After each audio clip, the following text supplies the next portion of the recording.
Okay, last week we finished up lesson 1 in our book, and everybody still has books, right? Does anybody need a book?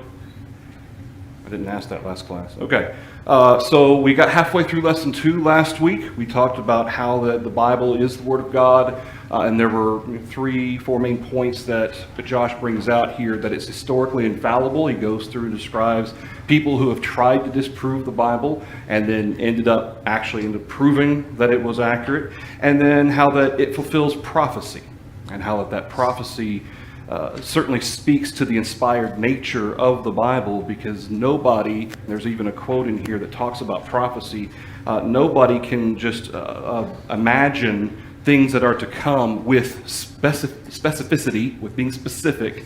You know, certainly even in our teenage class, we talked about Nostradamus and like fortune tellers, and how that if you actually read some of those prophecies by like Nostradamus, they're so vague. And not to mention the fact that almost all of them have failed. But secondly, the way in which they say that some of them have come true, they're kind of, it's so vague as to fit almost anything that you want into those types of things. And so there's this quote from the book, "Predictive prophecy is the highest evidence of divine revelation. The one thing that mortal man cannot do is know and report future events in the absence of a train of circumstances that lead to that event." Okay, you see a car and it's rolling down a hill and there's a cliff. You can prophesy that that car is going to go off the cliff. But are you divinely inspired by saying that?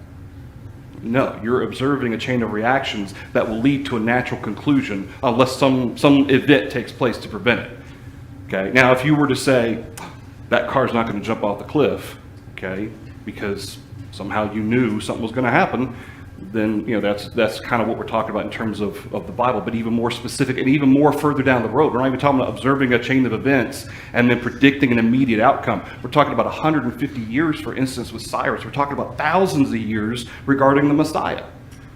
And so that speaks to the prophecy being fulfilled in the Bible. And then he talks about the scientifically accurate nature of the Bible as well, and the fact that some of the elements and observations about nature and about the world that are contained in the Bible have been proven to be true in the realm of science. So let's go through some questions to kind of just cover these last 2 chapters real quick. How did events regarding Tyre match prophecy?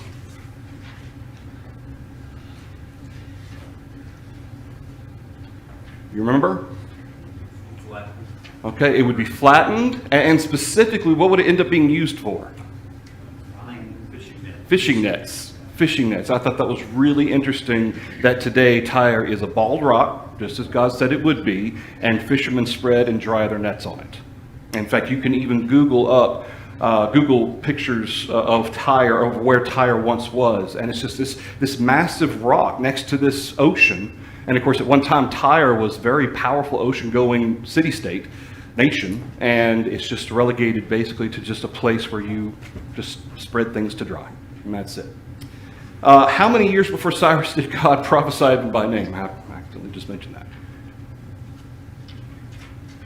150 years. Yep, in Isaiah chapter 44 and Isaiah chapter 45. 150 years, Cyrus was actually mentioned by name by God, and he would ultimately be the one who would send Judah back to Jerusalem, coming out of captivity. Who spoke regarding the circle or sphere of the earth? Isaiah. Yeah. He sits on the circle of the earth. That term circle can also be translated sphere. And so the idea there being, it seems to be exactly what's being described there, is that it's a sphere, not literally a circle, but a sphere. And certainly at that time, many people thought the world, for thousands of years, people thought the world was flat. And yet the Bible spoke of the world being a sphere. What about the dimensions of the Noah's Ark were perfect? And for what? Okay. It just happened to be a ratio that was perfect for cargo. Okay, it was not designed for speed, and of course the ark didn't need to be for speed, but it was scientifically precise, designed to carry cargo, ratio of 30 to 5 to 3. The Great Britain was a ship that was built specifically designed for cargo, and it was built with those same ratios. And then in World War II, a bunch of design engineers got together to try to figure out the best ratio for a cargo ship to carry cargo to where the supplies needed to go, and that's where they got the Liberty ship and had the exact same ratio, which I thought was really cool. All right, and then what natural law coincides with the Bible statement that the earth is wearing out like a garment? Second law of thermodynamics, or the law of increasing entropy. The whole idea of that is that the world, God created everything with a design. That design was perfect, and as time goes on, it's losing energy. Okay, it's losing that perfect order, that perfect design gradually. I mean, we're talking about little, but gradual. It changes states. You're right. It's expending energy in one state, converting it into a different state. But that's why, like the moon, is every year, 1.5 inches or so, moving further out of orbit. And so that's what that's speaking about. Why is the day of a baby's circumcision, which was on what day? The 8th day. Why is that important medically? Yeah. It's the ideal time where the body is now producing the enzymes and the vitamins and so forth that are necessary for blood to clot. And of course, it's not necessarily that Abraham knew that or that Moses knew that, but that God knew that. Okay, whether they were ever told, hey, this is one of the reasons why we're doing it on the 8th day. We don't ever read that they're told the reason for it, nor did they need to know that reason. It's just that God says this is the day. And we know one element to that has a medical purpose as well for that specific day. All right. Then there's a quote, again from our book. For eons, skeptics who have attempted to discredit the Bible have inevitably failed. And I appreciate all the different places where Josh goes through and describes how, this individual started out trying to disprove the Bible. He ended up actually becoming a believer because of his research. Or historians said and archaeologists said for years this person or this nation didn't exist, only to be proven wrong. And like we talked about last week, a mind that is honest, a scientific mind that is honest, would say, well, we don't have evidence for that yet. It doesn't mean it doesn't exist, but we haven't found any yet. A biased scientific mind says, we haven't found evidence yet, therefore it can't have existed. A couple of weeks ago, Nolan did a lesson on non sequitur. That's a non sequitur argument. One thing doesn't necessarily lead to the other. Because we haven't found evidence, that automatically means it doesn't exist. That's ridiculous. Okay, it just means you haven't found it yet. It doesn't mean it doesn't exist or that the Bible's been proven wrong. Okay, let's cover our questions for our lesson 2. For multiple choice, multiple choice. Question 1, the false concept that each person should be able to decide what morally is for themselves, or what morality is for themselves, is called what? C, moral relativism. Question 2, how many cities does Luke mention in the book of Acts? 54, D. Question 3, what biblically mentioned civilization was at one time taught as being fictional? The Hittites, yeah, B. The Horites, he does mention, Josh mentions the Horites as well in a list going through what archaeology has proven to be, but they weren't, at least it's not mentioned there that the Horites were necessarily described as not having existed ever. It's just that they did eventually find evidence for them. The Hittites were especially taught that they were a fictional nation. The Bible made them up, and then come to find out they actually existed.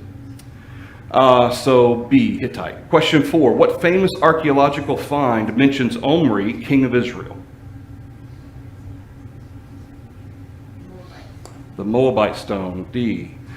Question 5, the scientific law that confirms Psalm 102:26, the earth is wearing out like a garment, is what law? Second law. B, second law of thermodynamics. All right, any question through those? Yes, sir. Lisa would like to bring reference that in the fine print of one of the pictures there by the Horites, it does say the critics at one point said they didn't exist. Oh, the Horites as well. For one of the pictures. So either there was a typo or it changed one word, but it does say that. Okay. Oh, interesting. So interesting. So it could have been the Hittites and the Horites, both. I really just read it today. Okay. Okay, anyway. All right. Well, so if you put D, I will accept D for number 3. But Hittite for sure and Horite perhaps as well, because both have been proven to be accurate. Okay. All right, short answer. Question 1, name 5 major world religions and explain why all cannot be right. What are the five? In a broad sense. Christianity, Judaism, Islam, Buddhism, Hindu. Okay, those are the five. Now, are there others? Yes, there are others. Are there multiple branches of each one? Yes, there are. But as a broad theme, those are the five. Now, why can't all of them be right? Not only do they not teach the same morality or aspects of worship, they don't even teach regarding the existence of an actual God. Okay, not all of them teach the same concept of what God is. And Josh even describes how that some of these is more abstract, like the universe is kind of God and that sort of thing. And so they all can't be right because they contradict each other. Now, obviously the closest two on there would really be Christianity and Judaism, but why can't Christianity and Judaism be right? They denounce Christ as the Messiah. Now, some sects of the Jews will say he was a prophet, but they don't acknowledge him as Christ. And why can't Christianity and Islam be both true? Because Islam claims Muhammad was the Messiah, whereas Christianity says Jesus is the Messiah. Okay, and so and then you have Judaism and Islam, and of course we have the whole history of the Middle East to give us why Judaism and Islam can't go hand in hand. And so, yeah, this is why they can't all be right, even though people try to relegate that just kind of in a almost an intellectually lazy way to say, well, they're all right in a way. Okay, well, let's explain. Let's identify where we're all right in that way. Either there is a God or there's not. And so that's really what it boils down to. Question 2, explain why the unity of the Bible is such an incredible thing. No other manuscript is like it. There is no comparable manuscript in the history of mankind. You've got how many books? 66. At least how many writers? 40. I always put at least 40. Some people put 40 because they attribute the authorship of Hebrews, for instance, to Paul. I don't, but it doesn't matter. It's 40, at least 40 authors, or writers is more specific. God's the author. How many years? 1,400, at least 1,400. Okay, at least. You've got around 1,300 BC, at least, to around 180. And so you have at least that much time, and the theme is united all the way through. There are no contradictions. Despite people, Paul says that Abraham was justified by works, but James says Abraham was justified by faith. The examples of quote-unquote contradictions like that, can we easily explain that in the context? Yeah. We're talking about two completely different types of works in Romans and in James. And so, Quotes from one book from another book. Oh, yeah. Different books quote from each other, especially in the New Testament, going back to Old Testament, and the absolute conviction of the New Testament writers that everything in the Old Testament prophesied concerning the Messiah and gave evidence to that. It's an incredible thing. Question 3, how have historians proven that Moses could have easily written the Pentateuch?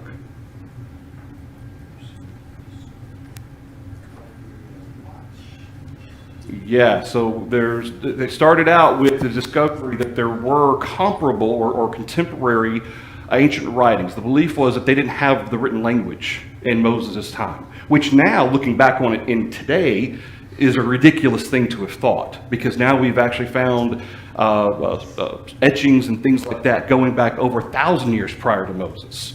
So they're constantly having to rewrite history because they say, well, this is the way it is, and because we've never found any written language at the time of Moses means it didn't exist. And now not only did it exist, but even going back prior hundreds of years before Moses it existed. So it's silly sometimes, the claims that people try to make to try to discredit the Bible, and then you look back on it 50, 60 years later and you go, how could they possibly believe that? And it's because of this innate desire to try to disprove the Bible, because they don't want to believe the Bible. Question 4, why might prophecy be considered one of the most powerful evidences of the Bible's inspiration?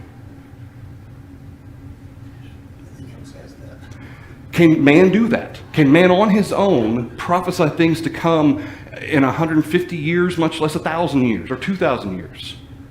No.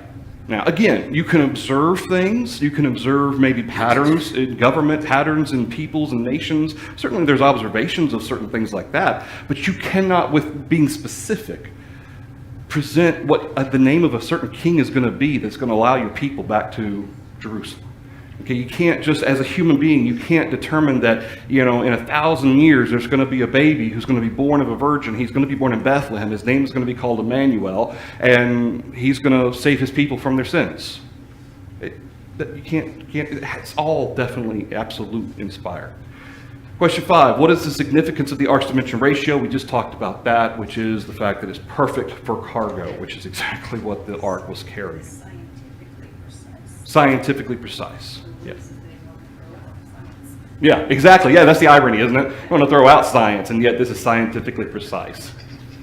All right, anything through those 5? Okay, real quick, fill in the blank. Without understanding what, one cannot properly understand man's origin.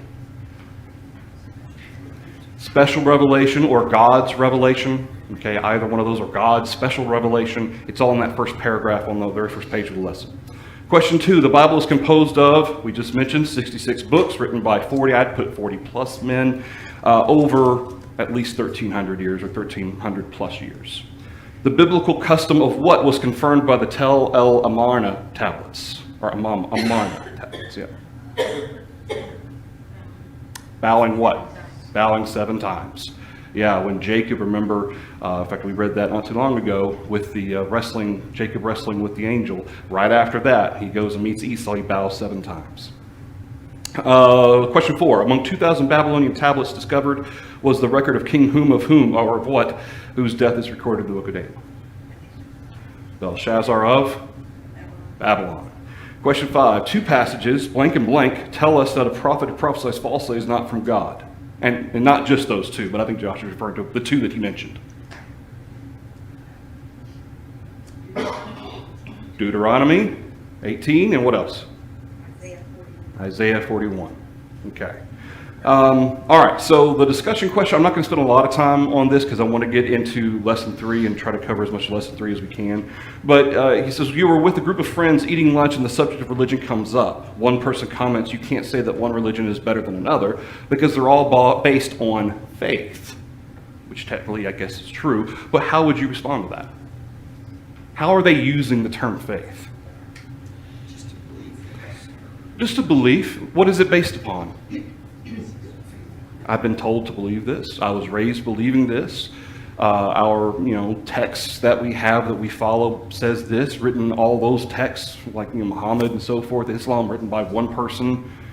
Okay, there's a difference between believing something and believing something blindly. Okay, there's blind faith, which doesn't consider evidence, it doesn't consider the basis for your belief. You just follow it with blinders on, and you're not going to listen to any external source or consider any of the reasons or the foundations for why you believe what you believe. This is what I choose to believe, and I don't care about anything else. Versus one who bases their faith on something that they can actually say, this is why I believe what I believe. And people, oh, well, you just believe that because some dudes wrote down some stuff and called it a Bible. No, not just some dudes. 66 men over 1,400 years wrote, or 66 books over 1,400 years wrote these things, and they're all united. Nothing else can compare to that. Nothing else. And if man having, just as Josh pointed out, as we talked about last week, you put 40 historians into a single room just to analyze, any major event in world history, they're not going to all come to the same unity and conclusion or describe the same things as being important as the Bible does. Give them define faith. Yeah, define faith. I think that's where you start. Define what you mean by faith. I think that's where you would begin with that. All right. Anything through that? Well, they all are systems of faith. Sure. So there's not a problem what they're saying. Nope. But as far as being based on faith. Right. But who or was that faith in? Exactly. And what has brought about that faith? And of course, I guess it depends too on how you're looking at it. Are you talking about faith as a system of beliefs, or are you talking about faith as your own personal conviction in that system of beliefs? It could go either way of that. Okay, that's why we talk about Romans 1:17, from faith to faith. God, the righteousness of God is revealed from faith to faith. It's revealed from the system that God has presented to own conviction that we have. That's the two different types of faith that are mentioned in the New Testament. And so, and the ultimate thing is, with both of them, what is it based upon? What's the specifics that you base this upon? Does God ask us to follow him blindly? Did he ask Israel to follow him blindly in the wilderness? No. In fact, he started from a position of evidence with the plagues, with the departure, or with the separating of the Red Sea. He started from a place of power, having proven who he was. And even then, it wasn't enough for them. All right, lesson 3. Lesson 3 is about Darwinian evolution. The kids absolutely adored this picture. In fact, I had a hard time trying to keep them on track once they saw this picture of the bird dog. Now, growing up, I always was taught, because my grandfather raised bird dogs were dogs that hunt birds, okay? So whether you call it the dog bird, which is what I ended up having to call it, because bird dog to me doesn't make sense, so dog bird. But this is what you would expect to see in nature. Okay, if evolution, you would see all kinds of different varieties and variations of things like that make absolutely no sense with a bird barking, in essence. So he starts out defining terms. What's the Latin term, where we get our term evolved from, but what does it actually mean? To change. Okay, that's all it means, to change. And he mentions even Webster's dictionary, how the very first definition talks about evolution, but the second definition, I think it's the second definition, or maybe it's the first one, that mentions the fact that it literally just means change. Something that as time goes on, things change. Well, in that definition, do all things change? Sure. Okay, we evolve both from a mental, hopefully, emotional, hopefully, spiritual, hopefully, and unfortunately, physical way over time. Okay, that this happens. Nature has the same way, but there's a difference when you start applying that specifically to micro or macro evolution. Okay, microevolution is also known as the law of genetic variation, which means you've got 1,300 different variations of roses, but what are they?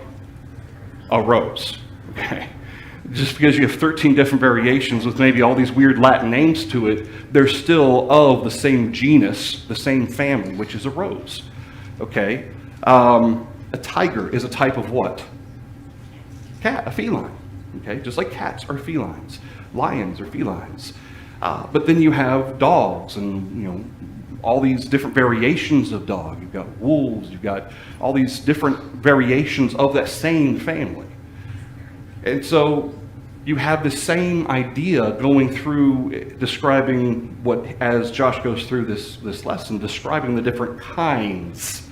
Genesis chapter 1, verses 21 and then 24 and 25, God specifically, this is before he even created man, he specifically addresses the kinds, how the earth after its kind and the fish after its kind. So he created sea creatures, every living thing that moves, which the waters abounded according to their kind, every winged bird according to its kind.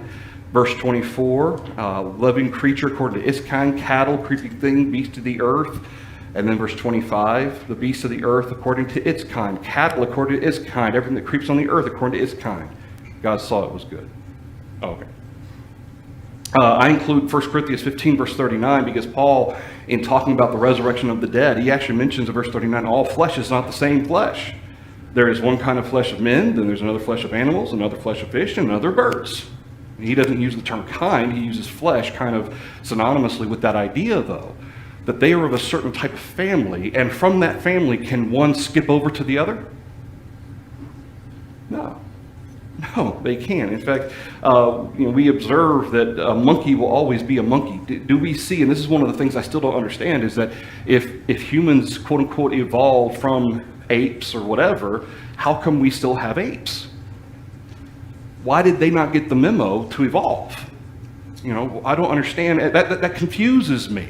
You would think that if all these things evolve from one thing to the next, then the thing that it evolved from would no longer exist. In fact, that's what they say regarding, going back to some of the fossils and the mammoths and dinosaurs and so forth. These things evolved over time and they don't exist anymore. And yet, right now, we have all these things that still exist that we supposedly evolved from. And so it doesn't really seem to, doesn't make sense from to me at least, from a logical perspective. But as he points out, Josh does at one point, he says, we may witness thousands of breeds of dogs that have all descended maybe from a common ancestor. Okay, is it possible that all of these, there was a single type, and then over time, the different variations then created all these different subspecies? Sure, yeah, okay, just like different flowers. Okay, we have 1,300 variations, but could have started with one? Sure. And then from that, over time, you have a variation within a species.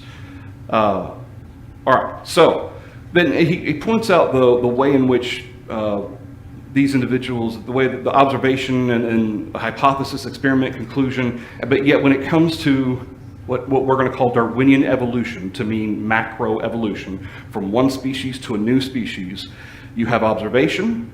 They observe all these different fossils, they observe different species. They have a hypothesis which says, well, maybe man came from these different species. We just kind of turned into them. But instead of actually looking for experimentation and evidence, they jump straight to conclusion. And then he quotes John G. Williams. He says the hypothesis that oops, I went too far. Hold on, we'll go back. There we go. He says the hypothesis that millions of years ago lifeless matter acted upon by natural forces gave origin to minute living organisms, which have since produced all living and extinct and living plants and animals, including man. That is your basic textbook definition of macroevolution. But I think it's really interesting the fact that, as he points out, the very idea of the scientific method, in and of itself, this is not a scientific principle. By its very nature, in fact, he even mentions, he says that although this is taught as the doctrine of macroevolution evolution is taught as a scientific fact, it's not.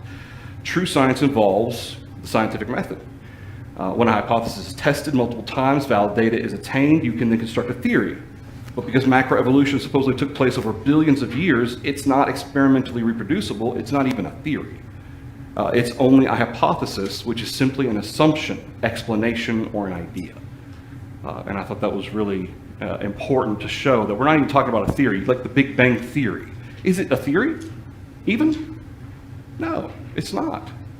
Okay, it's an idea that you would have to test to then be able to reproduce. And of course, they can't do that either. I thought it was really interesting that John Horner, he mentions a John Horner quote, who was the technical director for Jurassic Park, the first movie. But he mentions how that paleontology is a historical science. And that's something that doesn't get mentioned, but isn't taught a lot, is the fact that there are some sciences that are based on absolutes. Math, okay, is an absolute. Chemistry, you can actually put chemicals in a test tube and test.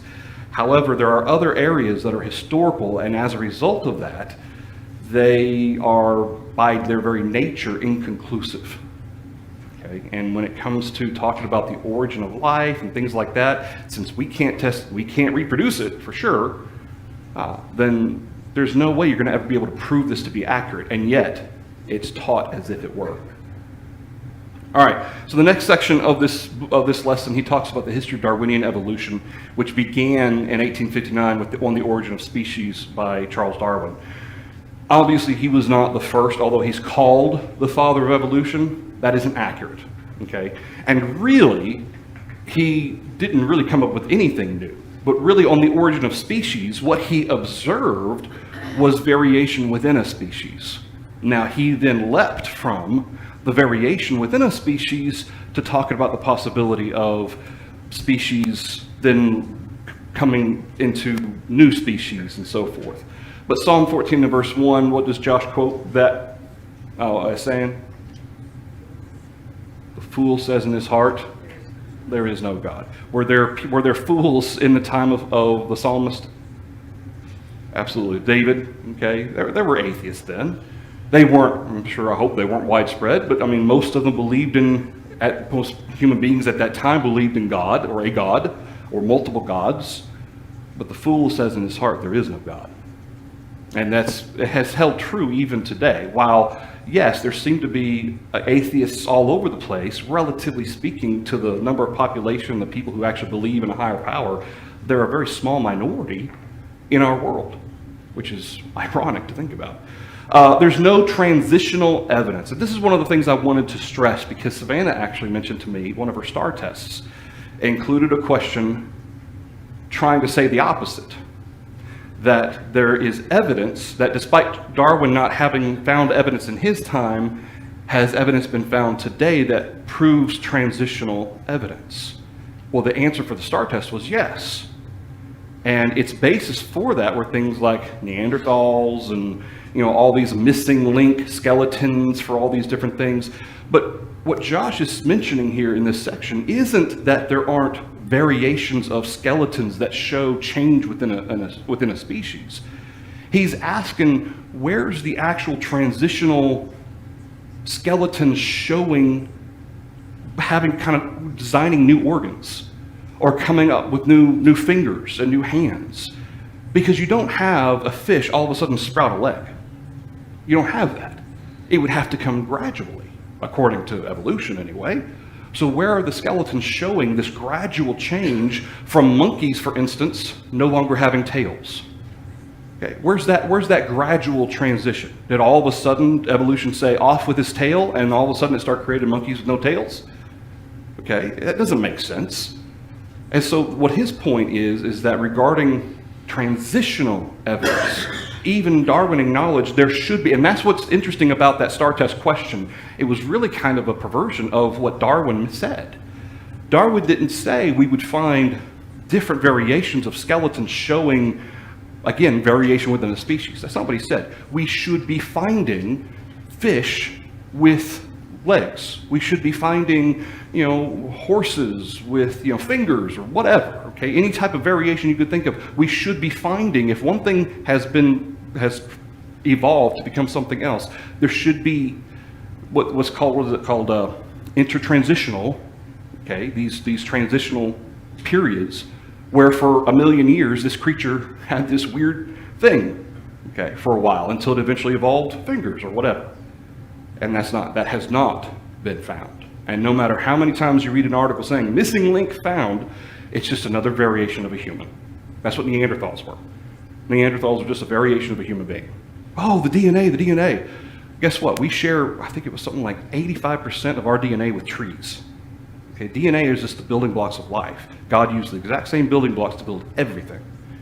And it's what information is contained there and how it's structured to inform what is the natures to build with those building blocks that God made specific within us for us to be human beings. And Neanderthals are just a variation of that. All right. He mentions creationist Gregor Mendel.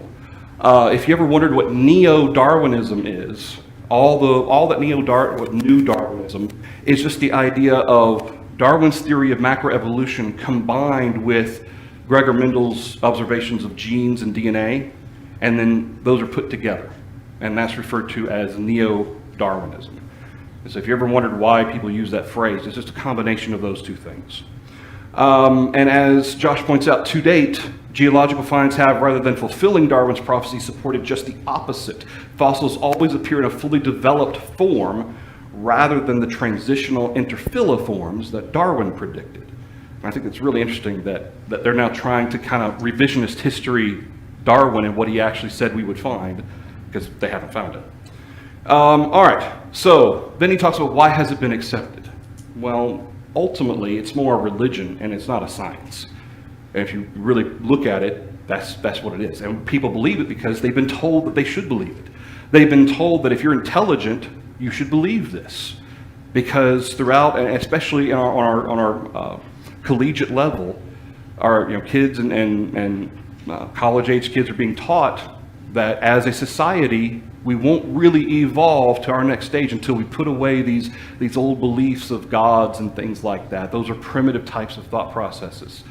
And so if we really want to be intelligent, we have to embrace true science, which is ironic given the fact that evolution isn't really true science at all. Scientists who suggest alternatives, including creation, they're mocked and ostracized. But what's interesting about this, even scientists who believe in macroevolution as a general rule, but do not agree with Darwin's conclusions of the mechanisms by which that took place, they are mocked and ostracized as well. In reality, it takes more faith to believe that something came from nothing and that something intelligent came from something unintelligent that evolved into the human race than to believe that an intelligent creator formed mankind by an act of will and intelligence, or in intellect. I actually read an article not too long ago that actually was supportive of and it was really interesting because there was a YouTube video associated with it too, really interesting points about evidence showing that evolution isn't real. The case that they were making was that we were created by aliens. Now, I'm thinking, in my mind, I'm sitting here thinking, that's how far you're going to go with that. You can see the evidence very clearly saying that macroevolution doesn't exist. It's not real, never happened. But in order to avoid believing in God, you're going to go so far as to say, ancient aliens put us here. They created us somehow, they formed us, and they put us down on the planet. To me, that's just amazing that you would go that far. Where did the ancient, where did they come from? That would be my next question, is, well, okay, where did the aliens come from then? How did macroevolution create them? Or did some other ancient alien race create the aliens? You come back to that chicken and the egg thing. He talks a little bit about Darwin's background, and there's some confusion here I found because Josh seems to take it that Darwin had actually abandoned his belief in any God at all. And I'm not sure that that's the case because his own autobiography, which was written after the origin of species, he said that he believed the attacks by theists were unfair against him because they accused him of being an atheist. He said, I don't believe I'm an atheist. He said, I think it's fair to call me a theist because I don't believe this all happened in a vacuum. So but he did abandon his Christian faith, okay? In fact, there's even a quote regarding, he says, I can hardly see, well, actually here, let's see, yeah. Darwin gave up his religious faith at least 20 years prior to penning his famous work and concluded, I can hardly see how anyone ought to wish Christianity to be true. For if so, men who do not believe, and this would include my father, brother, and almost all my best friends, will be everlastingly punished. This is a damnable doctrine. Now, have we heard that from friends and family before? Well, if this is true, then that means my dad and my mom, my grandma, my grandpa, they're not going to heaven. Okay? Same argument, exact same thing. But notice this is Christianity he's referring to, not necessarily that he abandoned the belief that there's a God or a higher power, but Christianity specifically. So I tend to look at him, I'm not sure if he was agnostic, if he would refer to himself as, but he said in his autobiography, I deserve to be called a theist. So maybe he was a theist, but not necessarily a specific God theist. Maybe he believed in a God, but not the way the Christians believe in him. All right, we'll stop there. We will finish lesson 3, Lord willing, next Wednesday. Thank you, everybody.